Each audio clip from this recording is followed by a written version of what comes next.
Hi friends, welcome to my channel. My name is Ashwani Kumar, an academy educator for the subject NTA UGC NET Electronic Science as well as the General Paper 1. If you are not yet subscribed the channel, then please do subscribe and then click on the bell icon. Then you are going to get all my updates and videos as the immediate notifications to your devices. Regarding the selection criteria for direct recruitment of assistant professor, associate professor or professor by Jadavpur University. So the Jadavpur University is a central government university. So whatever the rules implemented by this one is as per the University Grants Commission rule. So we are going into the in detail. That means how the marks is going to be distributed to calculate the API score. So here the totally three categories will be there. The first category is academic records of the applicants. That means from 10th standard up to the highest degree obtained. And the category 2 is research activities, that is projects, seminar presentations, invited lectures, research supervision and training courses, etc. And the third category is the research publications in journals, text or reference books, monographs, editing of volumes, etc. So coming to the APA score, minimum APA score must be 125 and 175 for the eligibility shall be calculated as simple sum of APA scores for category 1, category 2 and category 3. Okay. So from all the three categories, if the consolidated score is 125, it is the minimum score for the associate professor, and the consolidated minimum APA score must be 175 for the selection of professor. So consolidated APA scores for screening as well as selection shall be calculated as a weighted sum of APA scores obtained in these three categories. Relative weights for these three categories will differ for post applied for as indicated below. So that means the minimum APA scores will differ while coming to the assistant professor, associate professor and professor, as here already given that the minimum APA score for the associate is 125 and the minimum APA score for the professor is 175. And there shall be the two-part selection process for post of assistant professor and associate professor. So screening and shortlisting of candidates in the first stage, and interview or discussion and seminar presentation given by the shortlisted applicants in the second stage. That means for both assistant and associate professor, we will be having the screening. So after the screening, certain amount of numbers will be shortlisted in the first stage, and in the second stage, interview or discussion and seminar presentations will happen to get the shortlisting in the second stage.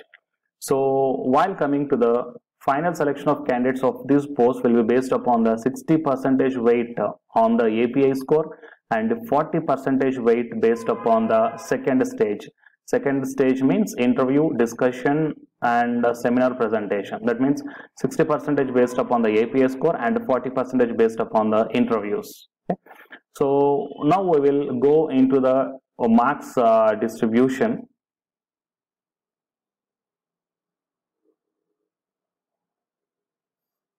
So while coming to the marks distribution, qualification, the 10th standard, if you are having the 60% above, that means 70, 80 or 90. If you are having the 90%, then the 90 divided by 20, you have to write here as a 4.5. And in the 12th standard, if you got the 60% above, let's take it is also the 90. So 90 divided by 20, that means again 4.5. So while coming to the graduation, at least 50% marks above is there, then percentage of marks divided by 10. That means if here also the 90 is there, so 90 divided by 10 means 9 marks. So for the graduation in sciences and in engineering and technology, here the mark distribution is there. But here the one thing you have to observe that if the below 60% is there in the 10th standard, then you have to get only 1 mark here. As I told that if above 60 means if 90% of marks you scored, then 90 divided by 20 is 4.5, you have to write here. If you got less than 60%, then only 1 mark, 1 mark, 1 mark in all the other cases. Okay. So UGC asking that 60% is above in the 10th standard and 12th standard, and 50% above in the graduation of arts, humanities, social sciences, and 55% above in the graduation of sciences and engineering and technology also. And while coming to the post graduation, it is asking the 55% above, then by divide by 10. If you got the less than 55% in the post graduation, then you will be having the 0 marks here. So while coming to the case of engineering and technology, 60% above then you can, that means if you got the 70%, then your marks will be 70 by 10 becomes equal to 7 marks here, that means 7 points. If you got less than 60, then you will be having the 0 points here. So while coming to the, if 2 years MPhil is there, then you will get the 2 marks here. The PhD awarded, 15 points. If PhD is submitted, I mean ready to get the certificate, then only 8 points.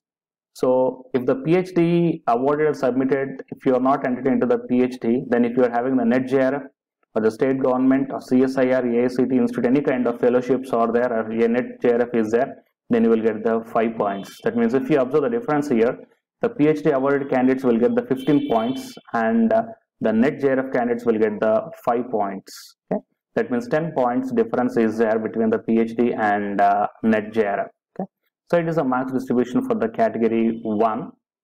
And here one more note I want to show you that NET lecturership set is an essential qualification for those who do not have the PhD under UGC regulations 2009.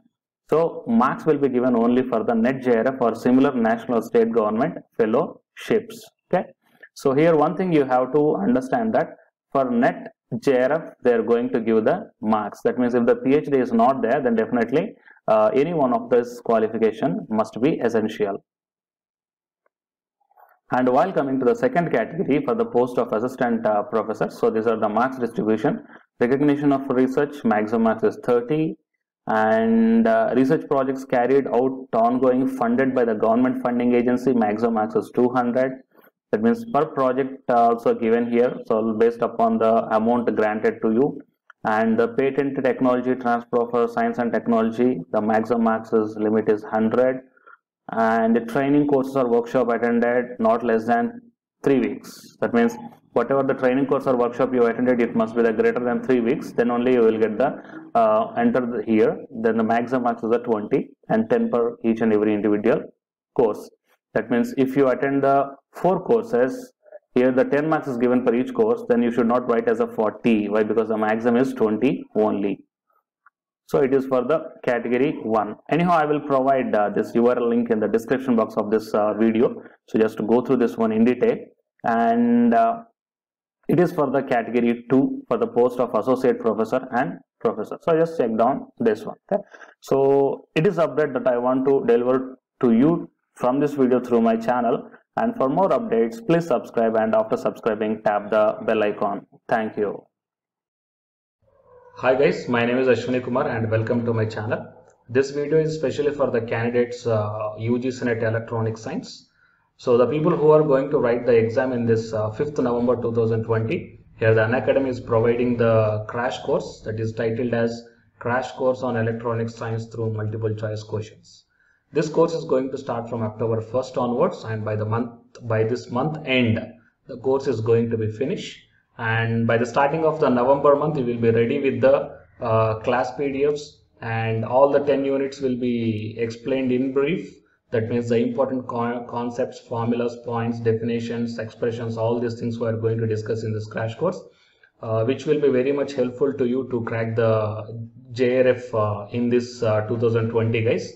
Okay, so apart from this one, the Unacademy is also providing the full course or else a complete course for the electronic science who are planning to write the exam in the upcoming months or the upcoming years.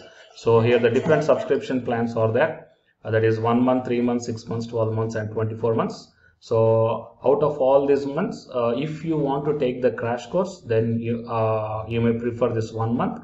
Or else if you are planning to write the exam in the upcoming months, you may take the 3 months, 6 months, 12 months or the 24 months. But if you are planning to take the subscription plans, then use my referral code, that is AshwiniK. Then you will get the 10% discount on any one of the subscription plan. Okay. So apart from these plans here, before going to take all these things, first of all, refer to my Unacademy profile link. Okay. So in my profile link, that I will provide this link in the description box of this video. So if you once enter into my profile link, then you may check down. That means here the special classes are available. Special classes are the free to everybody. Okay, so just click on the see all. Then whatever the special classes I took, that means the free classes I took, that all these classes you can access, guys. Okay, So career opportunity with UGC or non-UGC net electronic science, and regarding the previous year questions, here the 2017, 2018, July and December 2018, and the June and December 2019, all these questions are discussed here, and these classes are completely free. Okay, so first check the way of explanation whether you are understanding here or not, and then you prefer the subscription plans, guys. Okay. So it is the update that I want to provide to the candidates belongs to the UGC NET Electronic Science. And for more updates, please subscribe the channel, and after subscribing tap the bell icon, and please share this information to your friends or colleagues who are going to give the exam for the UGC NET Electronic Science. Thank you, guys.